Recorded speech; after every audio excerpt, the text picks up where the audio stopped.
सहनावतु सहनौ भुनक्तु सह वीर्यं करवावहै तेजस्विनावधीतमस्तु मा विद्विषावहै।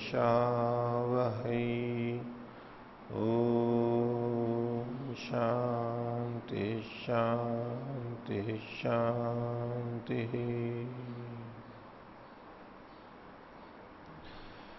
वेदांत दर्शन की 94वीं कक्षा वेदांत दर्शन के तृतीय अध्याय का चौथा पाठ चल रहा है। पृष्ठ संख्या 217 है। तो पीछे जो सूत्र हमने देखे थे उसमें यज्ञादि इतर कर्मों की जो कि उपासना विद्या से भिन्न हैं, उनकी आवश्यकता अश्व के समान मानी गई। अश्व को साधने के लिए जो प्रक्रियाएं की जाती हैं, अश्व के सिद्ध हो जाने पर फिर उनकी आवश्यकता नहीं रहती है। तो एक समय तक आवश्यक है और नहीं तो फिर वो छोड़ दिए जाते हैं। लेकिन शमदम आदि जो उपाय हैं, मुक्ति के उपाय हैं, वो तो सबके लिए अनिवार्य रहते हैं और सदा चलते रहते हैं। इसके अलावा एक प्रसंग उठाया 28वें सूत्र में कि मुमुक्षु को खाने पीने में कुछ चीजों का विकल्प दे दिया गया। प्राणात्यय हो, प्राण का संशय उपस्थित हो, प्राण संकट उपस्थित हो, वहां कुछ चीजों के अंदर, कुछ छोटी चीजों के अंदर विकल्प दिया गया। और वैसे वो सबके लिए होगा। मुमुक्षु तो सभी हैं, यहां पर सभी आश्रम वाले मुमुक्षु हो सकते हैं उस दृष्टि से। तो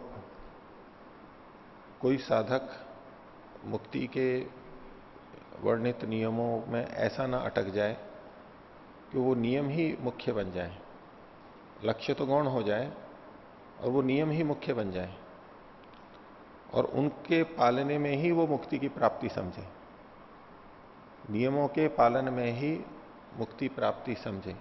यद्यपि उन नियमों के पालन से मुक्ति होती है, लेकिन उन नियमों को इतनी दृढ़ता से वो पकड़ ले या उसमें ऐसा जकड़ जाए कि जीवन तक को वो छोड़ दे, और ऐसा नहीं करना चाहिए।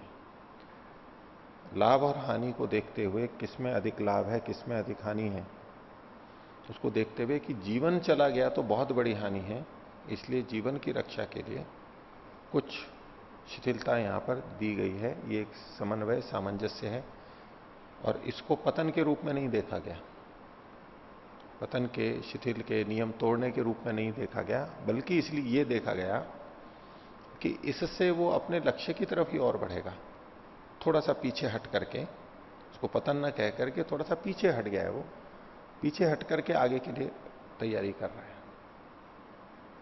जैसे कि युद्ध के अंदर भी दो तरह से युद्ध देखे जाते हैं। एक तो पीछे हटना ही नहीं, बिल्कुल आगे ही बढ़ना है, एक कदम भी पीछे नहीं हटना है, जैसा कि राजपूतों का कहा जाता है, पीछे नहीं हटना है।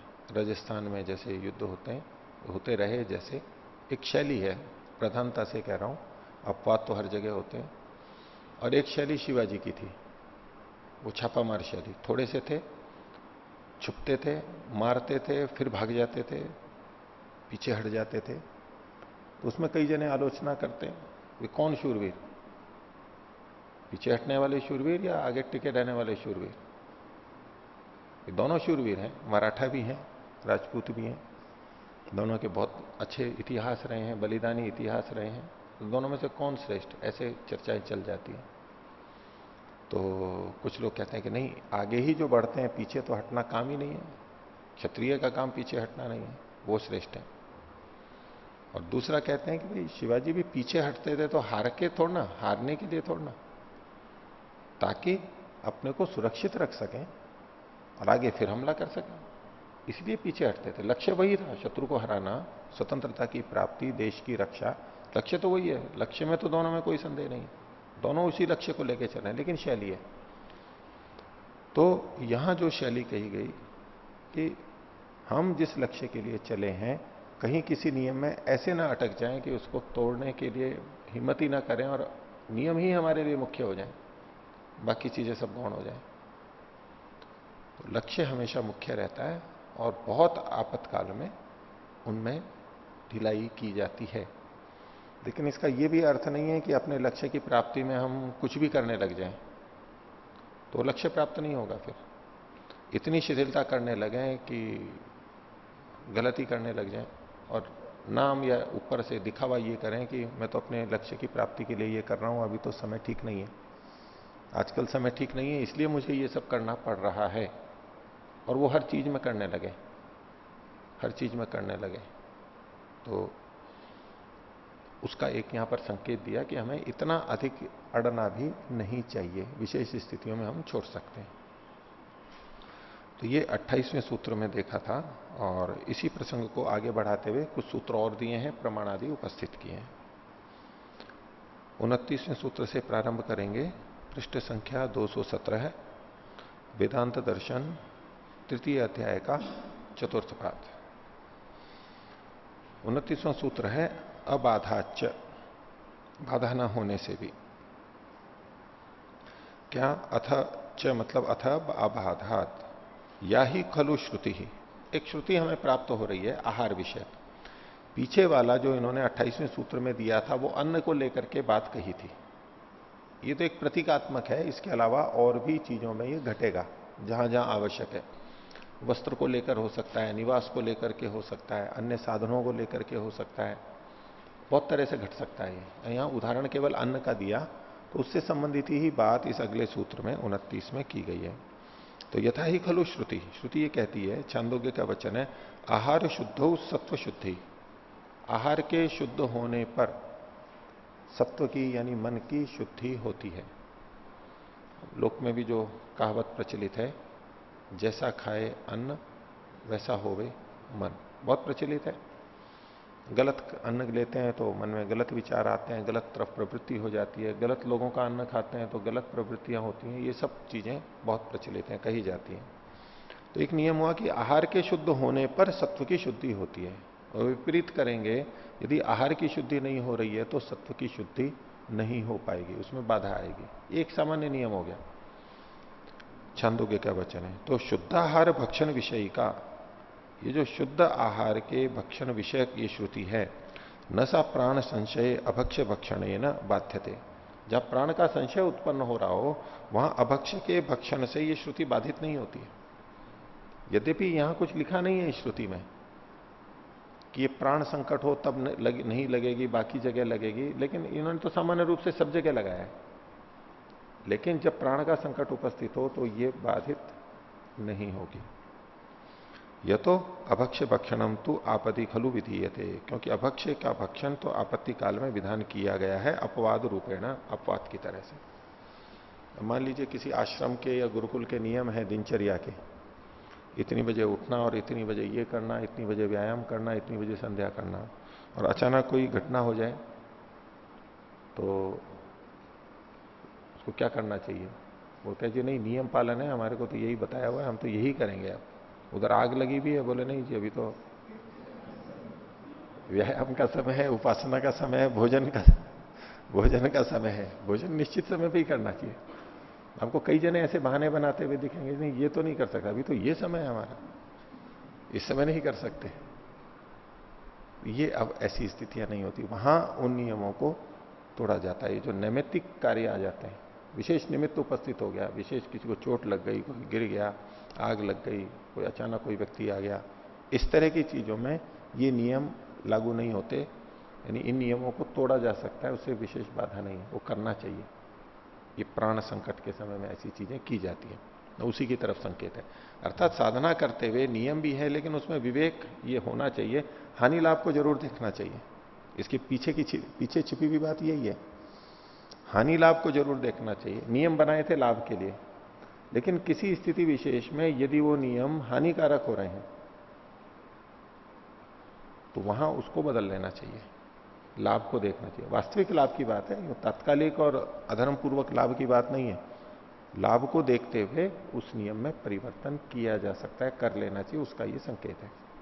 तो अब आधाच्य, इसमें आहार शुद्ध सत्व शुद्धि की कोई बाधा नहीं है। इस नियम की ऊपर वाले जो शिथिलता की गई उससे कोई बाधा नहीं हुई है, वो अपनी जगह पे, ये भी अपनी जगह पे, दोनों ठीक है। आगे अपिच स्मर्यते, और स्मृति में भी, मनुस्मृति में भी इस विषय में एक श्लोक प्राप्त होता है। स्मर्यते अपिच स्मृतौ अपि उच्यते प्राण संशय अभक्ष्य भक्षणम। जब प्राण का संशय उपस्थित हो तो अभक्ष्य के भक्षण का मनुस्मृति में भी विधान किया गया है। श्लोक है, जीवितात्ययम आपन्नो यो अन्नम अति यतस्तता।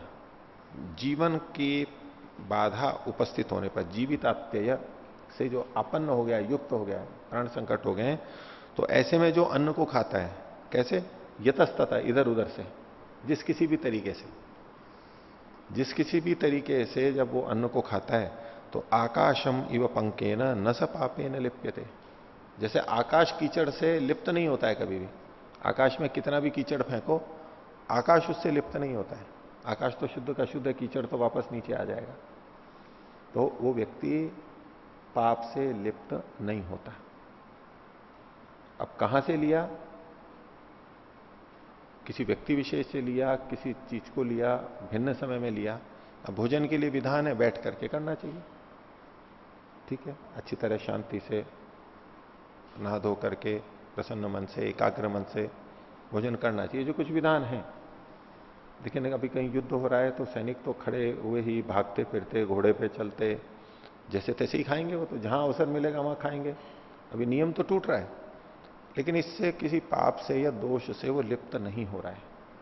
ऐसी स्थिति ऐसी है, उस समय ऐसा किया जा सकता है। इसी तरह यात्रा आदि में भी उल्टा सीधा होता है। सामान्य जो नियम होते हैं वो वहां काम नहीं करते, थोड़े काम करते हैं, कहीं कुछ नहीं करता है, तो यहां उसको दोष नहीं माना जाता, नहीं माना जाना चाहिए। तो ये मनुस्मृति का देखो बिल्कुल स्पष्ट इसी विषय में प्रमाण है, इधर उधर से। अब वो इधर उधर से का मतलब खाद्य पदार्थ कैसा है, वो भी समय की दृष्टि से, विधि की दृष्टि से। और इसमें ये विचारणीय बिंदु है, थोड़ा ये भी जोड़ा जा सकता है कि कभी किसी की, दूसरे की चीज को भी बिना पूछे खा लेना। ऐसी जगह है जंगल में, खेतों में, पूछ सकता नहीं है किसी को, कोई व्यक्ति है नहीं, भूख लग रही है, क्या करे, रहा नहीं जा रहा है, तो ऐसे में बिना पूछे वो फल तोड़ के खा ले, गन्ना तोड़ के चूस ले, कुछ और गाजर मूली तोड़ के खा ले। ऐसे उन चीजों में भी एक तरह से चोरी है ये। लेकिन अगर वो केवल इतना ले रहा है कि उसका जीवन चल जाए और भूख मिट जाए और अगले समय तक के लिए वो ठीक रह जाए, तो अब इसको चोरी चोरी नहीं माना जाता है। उतने अच्छा सामान्यतया नियम का पालन करना चाहिए। इसका ये मतलब नहीं कि जब चाहे कहीं भी किसी का कुछ भी ले लिया, वो छूट नहीं है। ये वास्तव में बाधा होनी चाहिए। हमारे पास कोई उपाय नहीं है, हम अपना कोई उपाय नहीं कर सकते हैं। तो एक तो चोरी ही ना करे, बिल्कुल भी चोरी ना करे और पड़ा रहे और वो बेहोश हो जाए, मूर्छित हो जाए, चला नहीं जाए और आगे के लिए बहुत बाधा खड़ी कर ले, उसकी बजाय ये इस तरह की चीजें की जा सकती हैं। या तो बाद में बता दे उसको, जाके उसको पैसा दे दे, कहीं और कर दे, और नहीं तो अपना अच्छा काम कर ही रहा है तो ठीक है, मैंने उसका उपयोग कर लिया, परमात्मा की दी हुई चीज है, उसको ले लिया तो कोई बात नहीं। वो दूसरे ढंग से जो कहते हैं ना, राम दी चिड़िया राम दियो खेत, खा लो चिड़िया भर भर पेट। ठीक है, राम ने खेत दिया, राम ने ये दिया, और आपको खाना है उतना खा लो। परमात्मा का है जो इतना ऊपर उठ गया है, निर्लिप्त हो गया है कि ये तो सब चीजें आत्मवत सबको देखता है, तो जो उसका वो मेरा। तो खैर अलग बात है, लेकिन सामान्य व्यक्ति भी इतने अंश में कर सकता है। उसके जीवन की बाधा हो तो उसको वैसा दोष वाला हमें मानना भी नहीं चाहिए। उन स्थितियों में उसको उतना दोषी नहीं मानना चाहिए। छोटे बच्चे, बहुत छोटे बच्चे, जो भूख लग रही है और कोई नहीं है, बिना पूछे खा लिया उन्होंने, तो वो बड़ा अपराध नहीं माना जाएगा। बच्चे हैं, कर लिया। ऐसा बड़ों के लिए भी लगेगा, ये बड़ों के लिए भी है। आगे देखिए, प्राण संशय तो निषेधो अभक्ष्य भक्षण से जाप्यते। अप्राण संशय तो, जब प्राण का संशय उपस्थित नहीं है और उस समय जब अगर अभक्ष्य भक्षण किया जाता है तो उसमें तो दोषी माना गया है। 31वां सूत्र है, शब्दश्चातो अकाम कार्य। तो शब्द से यानी शब्द प्रमाण से भी ये सिद्ध होता है कि जो गलत ढंग से जैसा उसको करना है वैसा नहीं कर रहा है तो उसके अंदर उनके लिए विधान किया गया है, वो दोष माना जाएगा। अतः कारणात आपत्कालम प्राण संशयम विहाय, आपत्ति काल जब नहीं है, सामान्य अवस्था है, उस समय अकाम कार्य, अकाम काम कार्य का मतलब अपनी इच्छा अनुसार करना, अकाम कार्य मतलब अपनी इच्छा अनुसार न करना। इसी को खोल दिया यथेच्छ अननुष्ठाने, जैसा इच्छा है वैसा अनुष्ठान न करने से। और आगे खोल दिया अभक्ष्य भक्षण प्रतिषेधे, अभक्ष्य भक्षण के निषेध में जो शब्द है श्रुति स्मृति वचनम अपि अस्ति, श्रुति स्मृति का वचन भी दिया गया है कि सामान्य अवस्था में तो इच्छानुसार नहीं करना चाहिए। इच्छानुसार का मतलब क्या है कि नियम से विपरीत भी जो कर लेते हैं, झूठा भी खा लिया, ये है कामचार, कामकार। और अकामकार का मतलब है ऐसे इच्छानुसार नहीं करना है, नियम के अनुसार ही चलना है, उसके लिए शास्त्र में वचन दिया गया। तो उसमें मनुस्मृति के श्लोक हैं ये दो, यक्ष रक्ष पिशाचान्नम, ये पूरा नहीं दिया इसमें, उसके आगे है मध्यम मांसम सुरासव तद ब्राह्मणेन नातव्यम।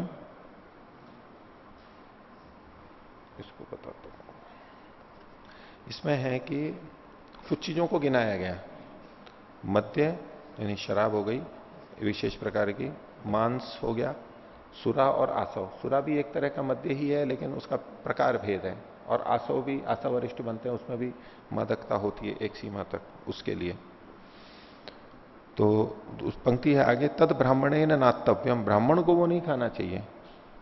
देवानाम अश्नता हवि, जो देवताओं की हवि का भक्षण कर रहा है, देवताओं के योग्य जैसी हवि होती है, यज्ञ शेष होता है, उसको जो खा रहा है उसको ये चीजें नहीं खानी चाहिए, उसके लिए नियम किया गया, ये दोष माना जाएगा। और नोच्चिष्टम कस्यचित दद्यात नाद्यात चैव तथांतरा, किसी को भी उच्छिष्ट झूठा भोजन ना दे, एक नियम हो गया सामान्य रूप से। और दो भोजन के बीच में भी भोजन ना करे। दो भोजन का समय यानी जो उचित भोजन का समय है, भूख लगने पे जो भोजन किया जाता है और फिर भूख लगने पे दूसरा भोजन किया जाता है, तो अभी भूख नहीं लगी और बीच में जो खाते हैं उसके लिए मना किया गया, बीच में नहीं खाना चाहिए। नाद्या चैव तथांतरा, बीच में नहीं खाना चाहिए। तो ये जो चीजें हैं सामान्य रूप से इस नियमों का पालन करना चाहिए, लेकिन विशेष स्थिति में कभी बीच में खाना पड़ जाता है तो वो एक अपवाद के रूप में स्वीकार्य, नहीं तो सामान्य रूप से निषेध किया गया उसका। आगे विहितत्वाच आश्रम कर्मापि, इसी तरह से आश्रमों के अपने अलग अलग जो कर्म हैं, आश्रम का मतलब यहां पर ब्रह्मचर्य, गृहस्थ, वानप्रस्थ और सन्यास, ये जो आश्रम है उनका, उनके भी जो विहित कर्म हैं उनको भी करना चाहिए, उसमें भी छूट नहीं होनी चाहिए। भाष्य देखिए, ब्रह्मचर्यादिकम स्वाश्रम कर्मापि मुमुक्षु अनुष्ठेत।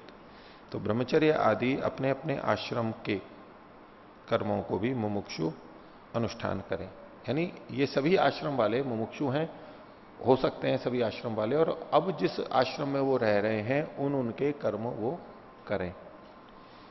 शास्त्र भी तत्वात, क्यों करें? क्योंकि शास्त्र में उसका विधान किया गया है, तो उसके लिए प्रमाण दिया, तपसा ब्रह्मचर्येण श्रद्धया विद्या आत्मानम अन्विष्य।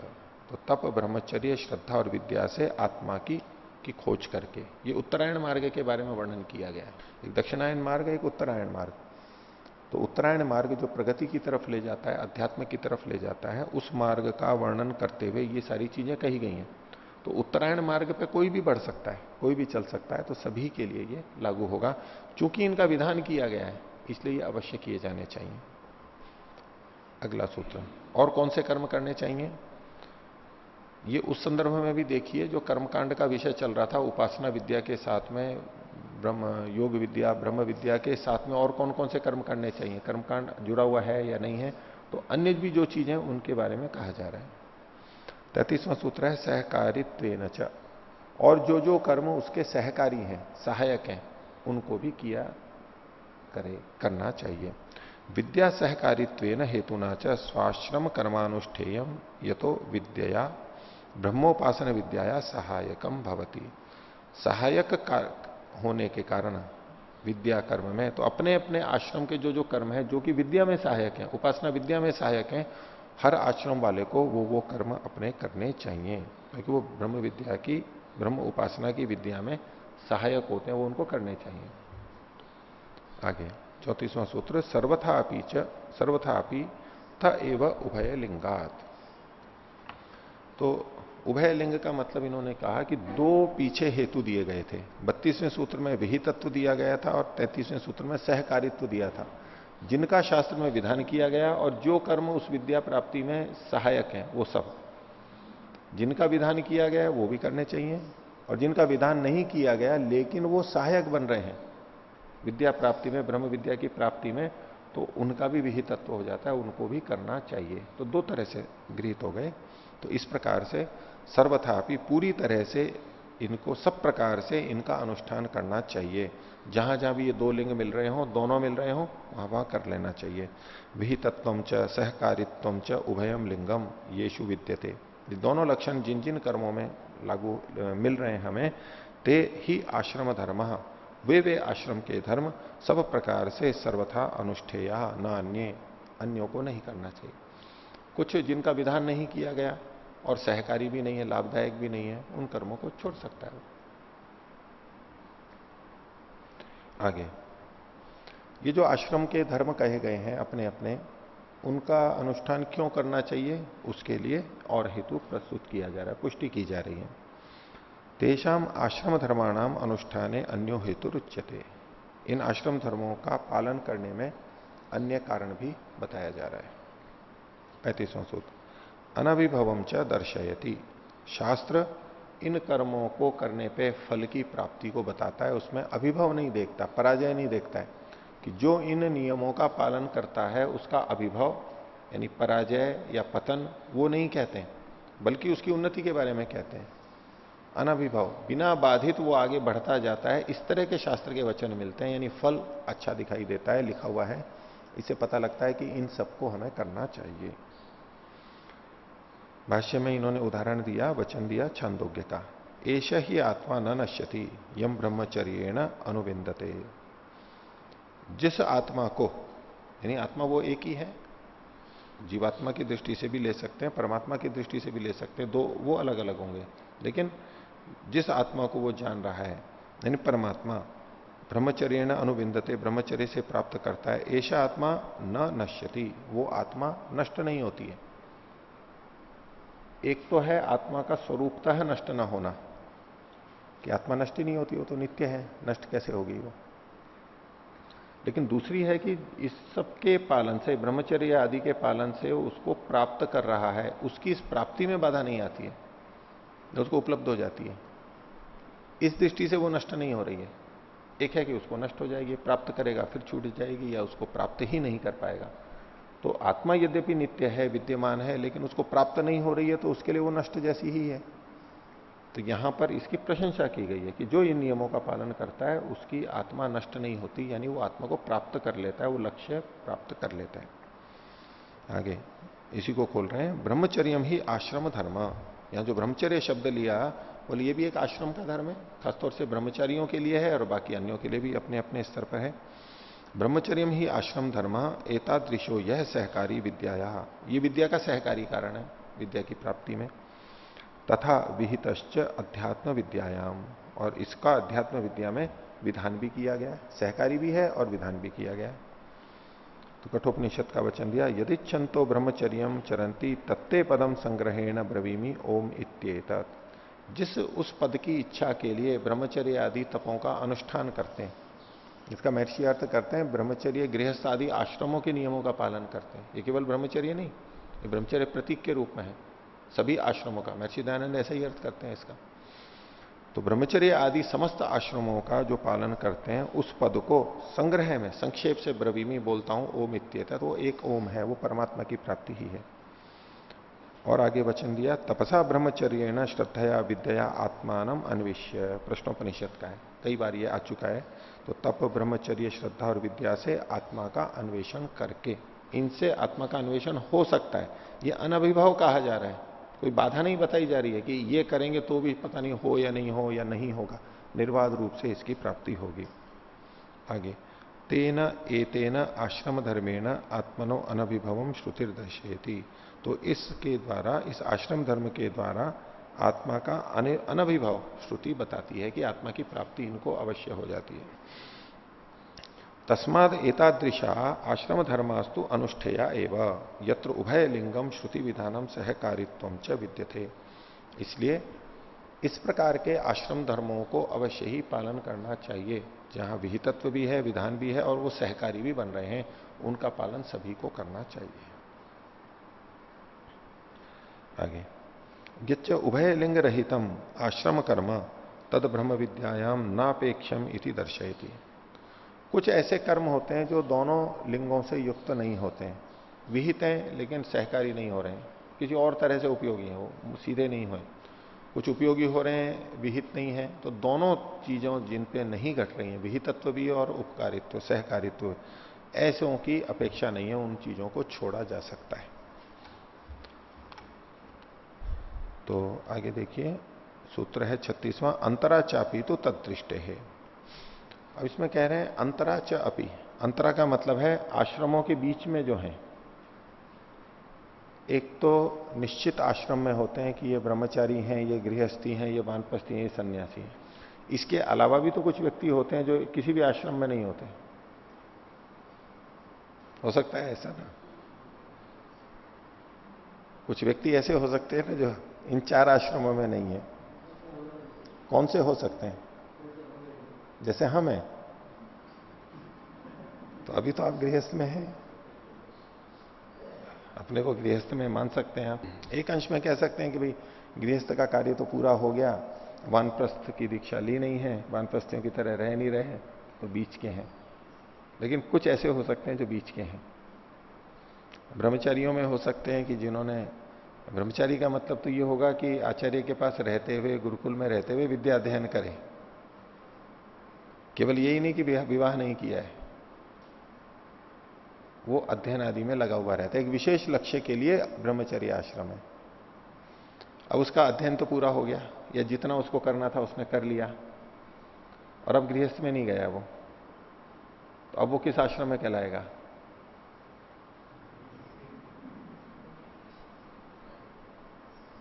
भाई ब्रह्मचर्य के साथ केवल ये नहीं है, वो विद्या अध्ययन आचार्य के पास रहते हुए कर, वो पढ़ के निकल गया, न संन्यास लिया न गृहस्थ में गया, तो बीच में कहलाएगा ना। अथवा जो ब्रह्मचर्य की सीमा है उसको भी पार कर गया, अब किस आश्रम में कहेंगे उसको? दूसरा गृहस्थ में है, तो गृहस्थ का मतलब तो पति पत्नी के दोनों का होना है, पति पत्नी के द्वारा विहित जो कर्मकांड हैं उनका करना है। अब अगर कोई अकेला है, अब किस आश्रम में है वो? ब्रह्मचर्य आश्रम है नहीं, गुरुकुल में आचार्य के पास तो पढ़ नहीं रहे हैं, वानप्रस्थ दीक्षा ली नहीं है, सन्यास लिया नहीं है, और गृहस्थ के जो होने चाहिए लक्षण वो भी नहीं है, तो उसको किस आश्रम में मानेंगे? वो बीच के आश्रम में है। एक ही परिकल्पना है ना। प्रश्न तो उठेगा कि इनकी क्या गति होगी, अध्यात्म में इनकी गति होगी या नहीं होगी? उदयवीर जी ने ऐसा ही अर्थ किया है यहां पर, खासतौर से ब्रह्मचारियों और गृहस्थियों के लिए। वानप्रस्थी तो वानप्रस्थी बन गया है, वो तो है ही उसमें, और उसके बाद सन्यास ले लेगा। लेकिन जो बीच के लोग हैं उनके, क्या वो साधना नहीं कर सकते? क्या उनकी प्रगति नहीं हो सकती? क्या मुक्ति की प्राप्ति नहीं कर सकते? एक प्रश्न नहीं उठेगा। जो पूरे लक्षणों से युक्त आश्रमों के धर्म हैं वो उनमें घट नहीं रहे हैं, उनके लिए क्या व्यवस्था है वो इस सूत्र के अंदर बताएं। तो अंतरा चापी तो तदृश्यते, बीच वाले हैं उनमें भी देखा जाता है, वो भी मुक्ति की तरफ जा सकते हैं, वो भी अध्यात्म में जा सकते हैं, ऐसा शास्त्र में वचन मिलता है, ऐसे उदाहरण मिलते हैं। देखिए, आश्रमम अंतरा, आश्रमों के बीच में, अर्थात आश्रमेभ्यो वियुक्ता नाम, जो आश्रमों से वियुक्त हो गए, विधिवत आश्रम में नहीं है अभी, उनका, अनाश्रमी नाम चापी, जो आश्रम में नहीं है उनका भी। उदाहरण दिया, रैक्व वाचक नवी प्रभृति नाम, रैक्व मुनि की कथा आती है उपनिषद के अंदर, और वाचक नवी गार्गी की कथा आती है यज्ञवल्क्य की उसमें। अब ये दो उदाहरण उन्होंने देखो कैसे दिए हैं, जो कि आश्रम में नहीं है, इनको आश्रम में नहीं मान रहे, रैक्व मुनि को भी आश्रम में नहीं मान रहे और गार्गी को भी आश्रम में नहीं मान रहे, और जबकि ब्रह्मवादिनी थी, विदुषी थी, सब कुछ थी। ऐसा बहुत प्रसिद्ध है गार्गी का तो उदाहरण, बड़ी सभा में जो उसने बोला था, भी इसमें बताएंगे भी, इसमें बोलेंगे भी। लेकिन इसको, इनको जो अंतरा कह रहे हैं वो इससे प्रतीत होता है कि ब्रह्मचर्य काल तो समाप्त हो गया उनका, जितना ब्रह्मचर्य काल होना चाहिए, अध्ययन भी कर लिया, और अब न तो वो गृहस्थ में गई हैं और न संन्यास लिया है। वैसी भी तो स्थिति हो सकती है ना किसी की, समय सीमा समाप्त हो गई है, अब स्वतंत्र रूप से रह रही हैं, अध्ययन कर रही हैं, साधना कर रही हैं, संन्यास लिया नहीं है, तो उनको ब्रह्मचारी या ब्रह्मचारिणी भी नहीं कह सकते और न गृहस्थी कह सकते हैं, और संन्यास तो लिया ही नहीं है उन्होंने। और ऐसा ही रैक्व मुनि के लिए कहा। तो बीच के भी कुछ लोग होते ही हैं, और ये बहुत अच्छे अच्छे बताए उदाहरण जो बताए। तो रैक्व वाचक नवी प्रभृति नाम ब्रह्म ज्ञान से, इनके ब्रह्म ज्ञान का, उसको आगे खोल दिया, ब्रह्म विद्या उपलब्धिर दृश्यते खलु उपनिषत्सु, इनको भी ब्रह्म विद्या की प्राप्ति देखी जाती है, उदाहरण दिया गया है। क्योंकि पीछे जो आश्रम धर्म बताए गए उसको देख करके कोई ये ना समझ ले कि जो इन आश्रमों का पूरा पालन करता है, आश्रम के नियमों का पूरा पालन करता है, वही इस मार्ग पे बढ़ सकता है। वो कई बार स्थिति नहीं होती है, नहीं हो पाता है, स्थिति बिगड़ जाती है या स्थिति बनती नहीं है, उसको ऐसा अवसर नहीं होता है, नहीं अनुकूलता होती है। तो ऐसे में जो अकेले भी रहते हैं या समय सीमा को पार भी कर जाते हैं, उन सब के लिए भी, और उन गृहस्थियों को भी ले सकते हैं, जैसे ये कह रहे हैं भाई गृहस्थ की एक सीमा बताई, इतने साल तक गृहस्थ रहे, उसके बाद में वानप्रस्थी बनना है, वो वानप्रस्थी तो बने नहीं है और अवस्था बड़ी हो गई है और घर में बस वैसे ही रह रहे हैं, तो ठीक है, कह सकते हैं कि ये भी वास्तव में उचित रूप से किसी आश्रम में नहीं है। गृहस्थ का समय जा चुका है, वानप्रस्थ में वो गए नहीं है, तो अभी बीच में ही है वो। तो ऐसे व्यक्तियों को हम बिल्कुल निरस्त कर दें कि इनकी तो अध्यात्म गति हो ही नहीं सकती, इनके लिए अनावश्यक है, तो बोले नहीं, ये भी कर सकते हैं, ये हमारे को उदाहरण प्राप्त होते हैं। इससे कोई विशेष मतलब नहीं है, अध्यात्म की प्रगति के लिए जो चीजें आवश्यक हैं, बस वो जिसके अंदर मिल रही हैं वो उस प्रगति को कर सकता है। आगे देखिए, सयुगवतो रैक्वस्य अनाश्रमिनो ब्रह्मवित्वम प्रदर्श्यते। रैक्व मुनि जो था वो गाड़ीवान था, बैल उसके पास थे, ऐसे ही रहता था, आश्रम वासियों की तरह नहीं हुई पकड़ घूमता था वो तो, और वो सन्यास ले नहीं रखा था उसने, या तो सन्यास ले लेता सब कुछ विधि विधान से, वो तो वैसे ही घूम रहा था, उसको किस आश्रम के अंदर कहेंगे। तो रैक्व मुनि के, उसका भी ब्रह्मवित्व प्रदर्शित किया जाता है, वो भी ब्रह्मविद था, ब्रह्म को जान चुका था, इतना ऊंचा पहुंच गया था वो। सच उपदिदेश ब्रह्म विद्याम बहुदायिनम ज्ञान श्रुतिम, उसने ब्रह्म विद्या को, ब्रह्म को देने वाले ज्ञान श्रुति को उसने इस बात को कहा। उसने, इस रैक्व मुनि ने ब्रह्म विद्या को कहा। ज्ञान श्रुति एक राजा था, वो कैसा था, बहुदायी था, बहुत दान देता था। रैक्व मुनि और ज्ञान श्रुति की जो कथा आती है, तो उसने नाम सुना था, ज्ञान श्रुति पहले बहुत दान देता था और उसका यश बहुत था, तो कहा कि मेरे से बढ़ करके यश किसी का नहीं है। तो किसी ने कहा नहीं, रैक्व मुनि का यश आपसे भी बढ़ करके। उसकी इच्छा हुई कि मैं जाके मिलूं, तो बहुत धन संपत्ति लेकर के गया, आदर पूर्वक गया ब्रह्म विद्या को प्राप्त करने के लिए। तो उसने उसको ब्रह्म विद्या कही। उसी कथा को यहां पर संक्षेप से लिखा है, तदुह ज्ञान श्रुति पौत्रायण षट शतानी गवाम निष्कम अश्वतरी रथम तद आदाय प्रतिचक्र में। वो राजा जनश्रुति जो कि पौत्रायण, उसी के लिए कहा गया कि 600 गायों को लेकर के और निष्क को, सोने को लेकर के या सोने का हार लेकर के, और अश्वतरी रथ को, खच्चरी रथ को, अच्छा रथ माना जाता था उस समय, उसको लेकर के और वहां पर गया, उस ओर बढ़ा, रैक्व की तरफ बढ़ा। एताम भवतो भगतो एताम भगवो देवताम शादी याम देवताम उपास्य। और वो सब दे करके क्या कहा कि हे भगवान, आप जिस देवता की उपासना करते हैं मुझे उस देवता का बताओ। आप किसकी उपासना करते हो, कैसे करते हो, वो मेरे को बताओ। इसके लिए वो उनके पास में गया। तो राजा जानश्रुति तो गृहस्थ था, यानी आश्रम वाला था, और रैक्व मुनि बिना आश्रम वाला था, तो भी उसके पास में सीखने के लिए गया। इससे पता लगता है कि जो विधिवत आश्रम में नहीं है वो भी अध्यात्म विद्या में प्रगति कर सकते हैं, उनके लिए भी उसी तरह से पूरा पूरा अवसर है, स्थान है। आगे, एवं एवं वाचक ने भी गार्गी ब्रह्मवादिनी बभुआ। इसी प्रकार से वाचक ने भी गार्गी, वाचक ने भी मतलब वचकनु की पुत्री वाचक ने भी बोलते हैं, पिता के नाम से वचकनु की पुत्री वाचक नबी गार्गी।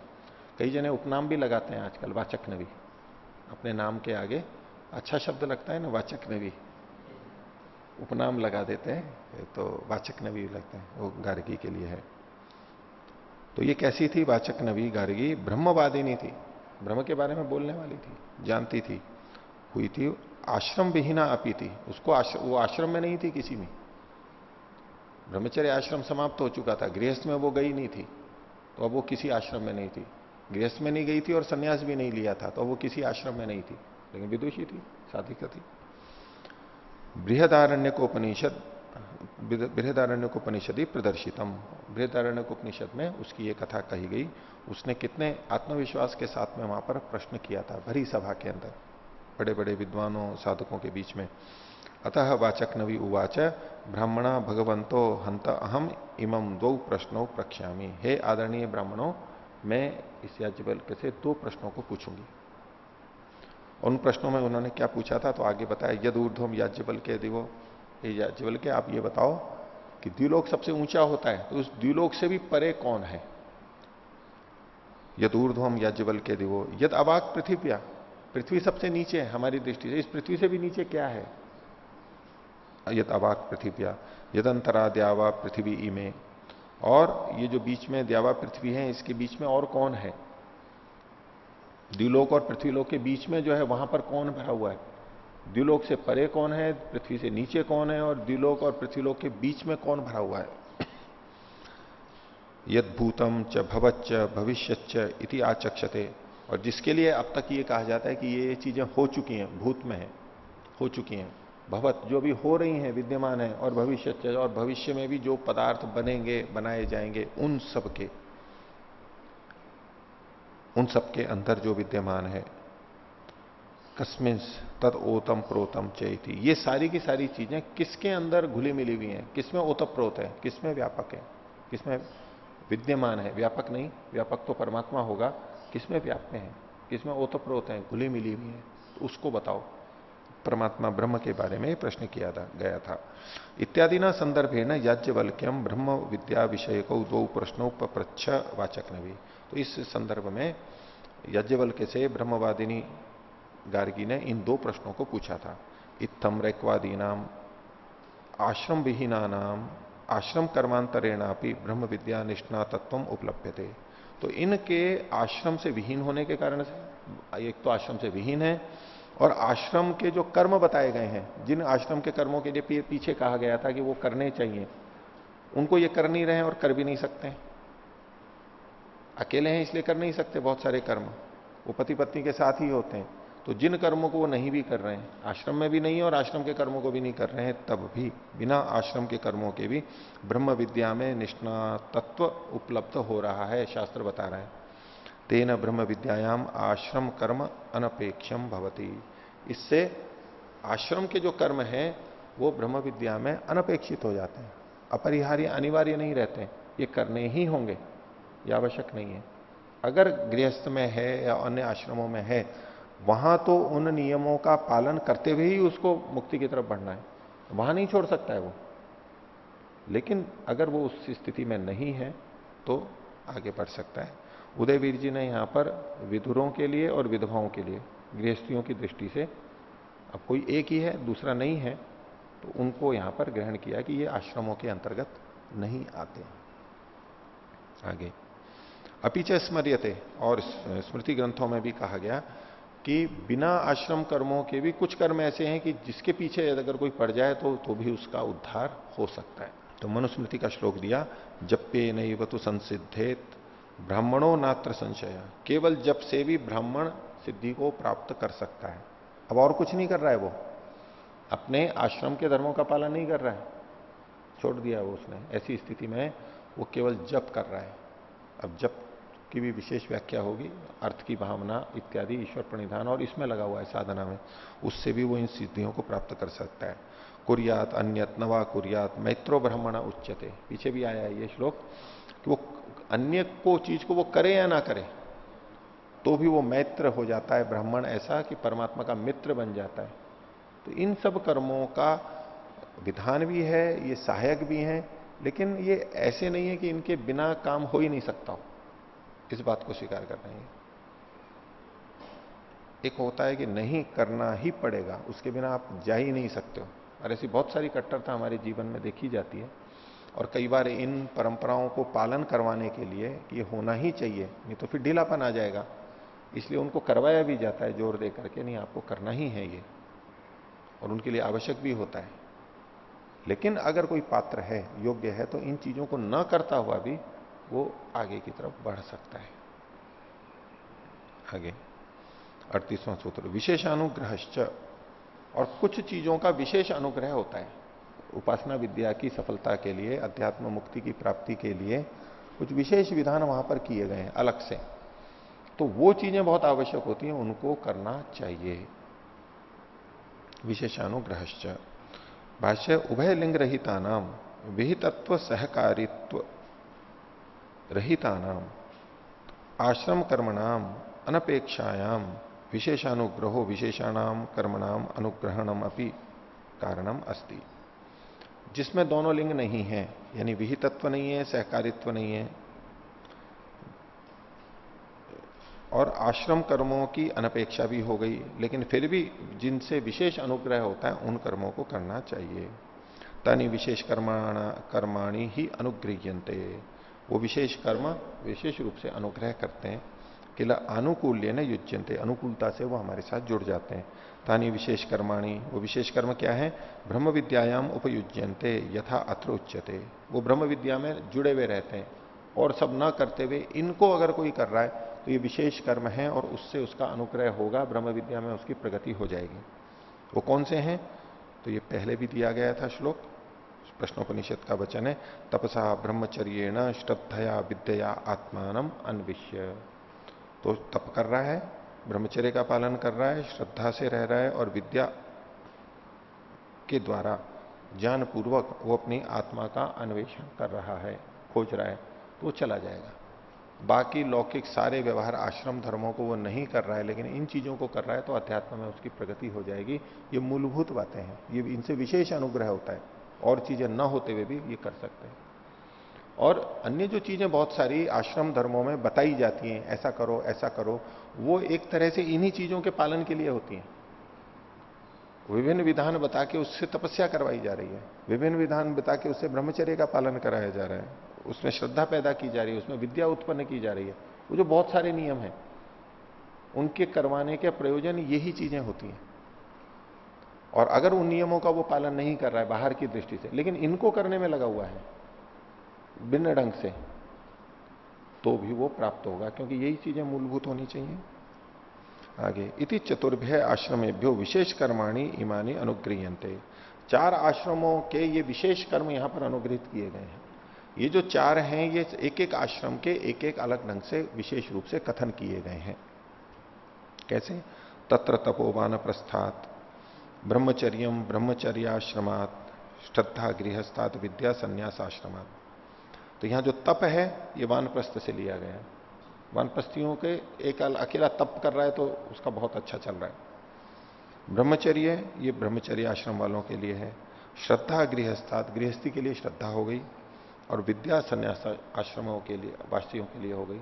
ये एक एक चीज इनकी विशेष विशेष ली गई है, इससे विशेष अनुग्रह होता है।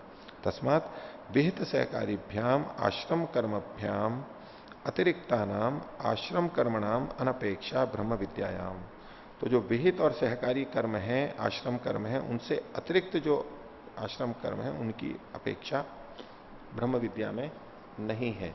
जो विहित हैं, अनुकूल हैं, उनको करना चाहिए, और ये विशेष अनुग्रह वाली चीजें हैं, इनको करना चाहिए। ठीक है, आगे देखिए 39वां सूत्र है अतः तू इतर ज्यायो लिंगाच्च। तो ये जो पीछे कथन किया गया, इससे इतर भिन्न वो बड़ा है, उसके लिए विशेष लक्षण चिन्ह हमें प्राप्त होता है। वाच्य देखिए अतो अस्मात् आश्रम कर्मतः तु खलु इतरत शमदमादिकम ज्याय। आश्रम के जो धर्म बताए गए उनसे भी बड़ा ये शमदम आदि का पालन है। यदि कोई आश्रम के धर्मों का पालन कर रहा है, कर्तव्य कर्मों का अपने बच्चों के प्रति, अपने माता पिता के प्रति, समाज के प्रति, लेकिन शमदम आदि नहीं है, तो प्रगति उतनी नहीं कर पाएगा। और दूसरी तरफ उन कर्मों का वो पालन नहीं कर रहा है ही नहीं उसके पास, लेकिन शमदमादि का कर रहा है, तो ये ज्यादा मुख्य है। शमदमादिकम ज्याय श्रेष्ठम। कैसे, क्यों श्रेष्ठ है? लिंगात, उसका लक्षण हमें शास्त्रों में प्राप्त होता है। क्या है वो लिंग? ब्रह्म दर्शन लिंगात चैतत गम्यते। क्योंकि इनके पालन करने वाले को परमात्मा की प्राप्ति का उल्लेख शास्त्रों में किया गया है। ये एक लिंग हो गया, चिन्ह हो गया कि ये लोग परमात्मा को प्राप्त कर सकते हैं। तो उसके लिए प्रमाण दिया, पहले भी आ चुका है। शांतो दांत उपरत स्थितिक्षु समाहितो भूत्वा आत्मनि एवं आत्मानम पश्यति। शांत होकर के, संयमी होकर के, विषयों से हट करके, तपस्या सहन शक्ति को ला करके, समाहित होकर, एकाग्र होकर के, जो अपनी आत्मा में उस परमात्मा का अन्वेषण करता है या करे, ये उस परमात्मा को प्राप्त कर सकते हैं इन गुणों वाले। तो इनका ज्यायस्व, इनका अधिकत्व बताया गया है। आश्रमों के जो धर्म हैं छोटे छोटे, उन धर्मों को कोई पालन नहीं कर रहा है तो भी इनके पालन से वो बढ़ जाएगा। और कोई ये सोचे कि मैं उन नियमों का पालन कर रहा हूं, इसकी तरफ से वो शिथिल है, तो उसकी गति उतनी नहीं होगी। आश्रमों के धर्म में मान लीजिए एक छोटी सी बात कि ब्रह्मचारी को आचार्य की सेवा करनी चाहिए। वो आचार्य की सेवा नहीं कर रहा है, लेकिन शमदम तितिक्षा उसके बहुत प्रबल है। ऐसा अवसर नहीं है कि वो सेवा कर सकता है या नहीं कर रहा है या कम कर रहा है, लेकिन शमदम आदि उसके बहुत है। और दूसरा व्यक्ति है, वो सेवा तो बहुत कर रहा है लेकिन शमदम आदि नहीं है, तो दोनों में से किसकी प्रगति होगी? यदि शमदम आदि की, ये मुख्य हो गए। इसी तरह गृहस्थ के अंदर जो अग्निहोत्र आदि कर्म है, उसको जो कर रहा है और दूसरा कर नहीं रहा है। एक अग्निहोत्र आदि तो कर रहा है, पंच महायज्ञों का पालन कर रहा है, लेकिन शमदम तितिक्षा आदि नहीं है या बहुत कम है।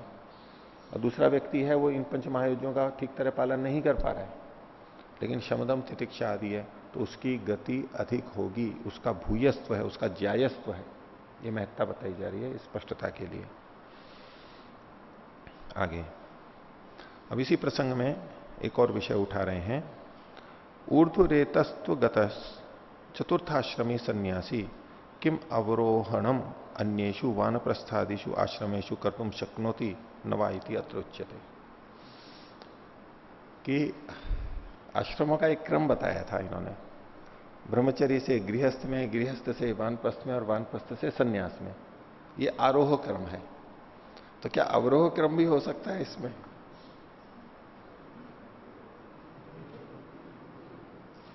सीढ़ी पे ऊपर चढ़ते हैं तो सीढ़ी से नीचे भी आ सकते हैं, उसका विधान है या नहीं है, कर सकता है या नहीं कर सकता है। तो सन्यास से वो वापस गृहस्थ में आ सकता है या नहीं आ सकता है, होना चाहिए या नहीं होना चाहिए, इस विषय की चर्चा यहां पर की गई है। तो चतुर्थ आश्रमी ऊर्ध्वरेतस, दोनों चीजों को यहां पर से जोड़ लिया है। आगे ये नैष्टिक ब्रह्मचारी के बारे में भी कह रहे हैं, जिन्होंने ऐसा निश्चय कर रखा है या जिन्होंने संन्यास ले लिया है, उनके विषय में और दृष्टि भेद भी यहां पर प्रस्तुत किया गया है। दो मत है यहां पर, वो आगे देखेंगे। तो 40वां सूत्र है तद्भूत से तू न अतद भावो जैमिनेरपि नियमात तद्रूपा भावेभ्य। तो पहला जो अंश है तद्भूत से तू न अतद भाव। तद्भूत का मतलब है जो इस ऊर्ध्वरेतस हो गया है या चतुर्थ आश्रमी सन्यासी हो गया है, उसके जो अपने धर्म है, तद्भूत हो गया है वो, उसका अतत भाव नहीं हो सकता, वो उसको छोड़ करके नीचे नहीं आ सकता, उसको बहुत बड़ा दोष माना गया, बल्कि निषेध ही कर दिया गया कि वो आ ही नहीं सकता है। वहां चले गए तो चले गए, अब नीचे पीछे लौटने के लिए कोई अवसर नहीं है।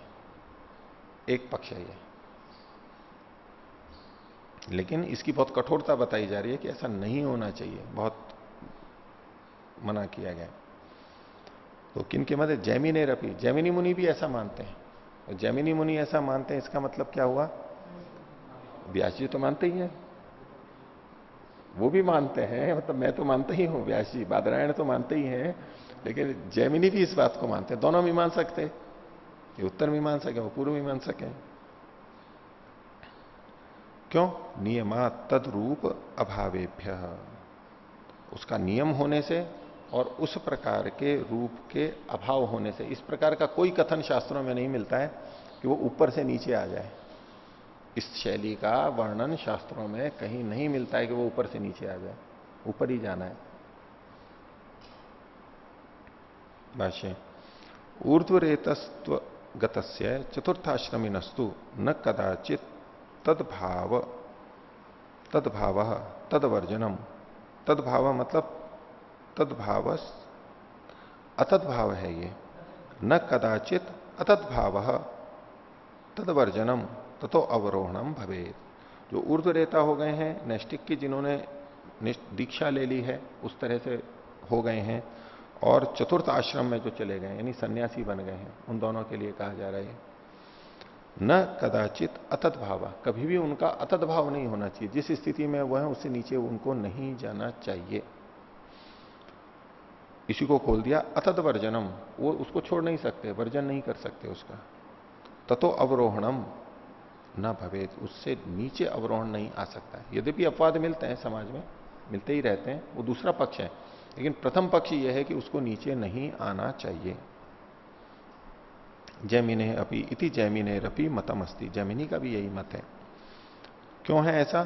नियमात नियम अतद रूप अभावेभ्य। तो एक तो नियम है, नियमस्य ऊर्ध्वरेतस्त्व गत आश्रम नियमस्य अतद रूपस्य अतद रूपः। ये जो नियम है मतलब ऊर्ध्वरेता चतुर्थ आश्रमी का नियम ही ये है अतद रूप का, वहां से हट नहीं सकते।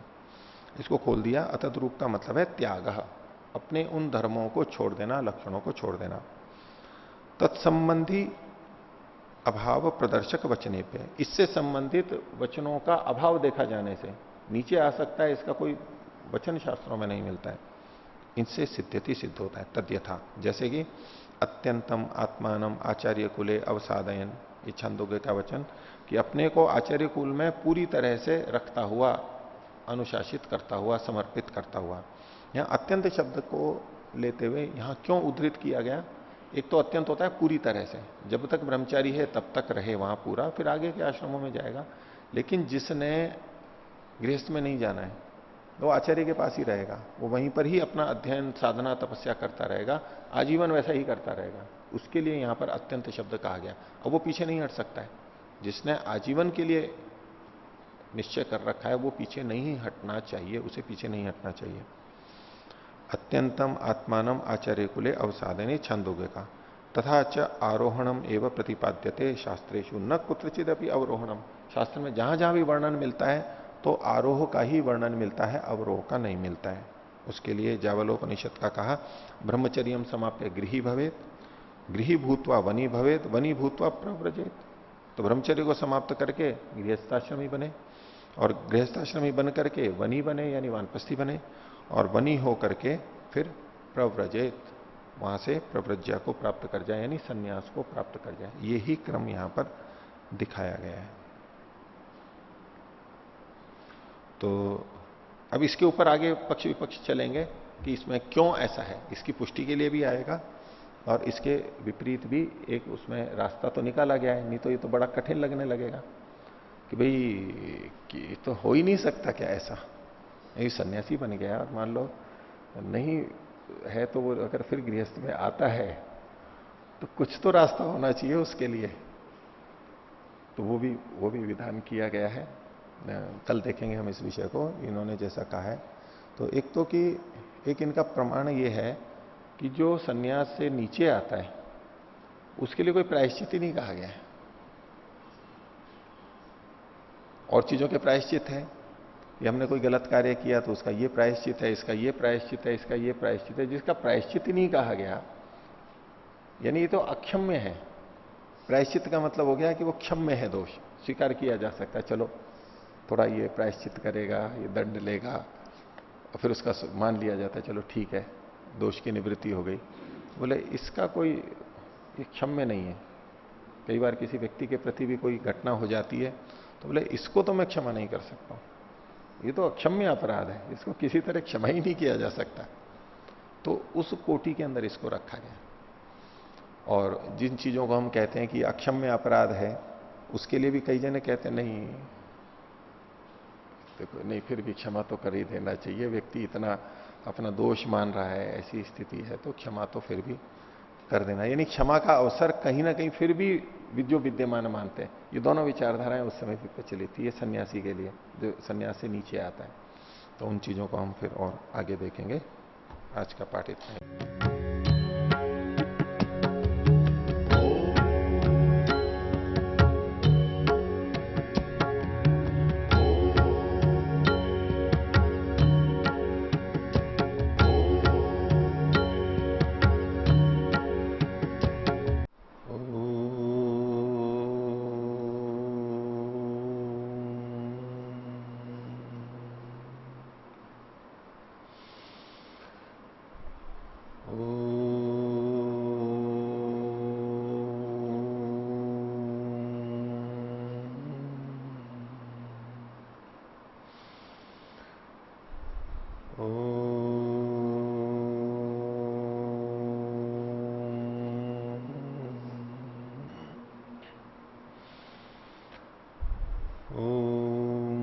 सहनावतु सहनौ भुनक्तु सह वीर्यं करवावहै तेजस्विनावधीतमस्तु मा विद्विषावहै।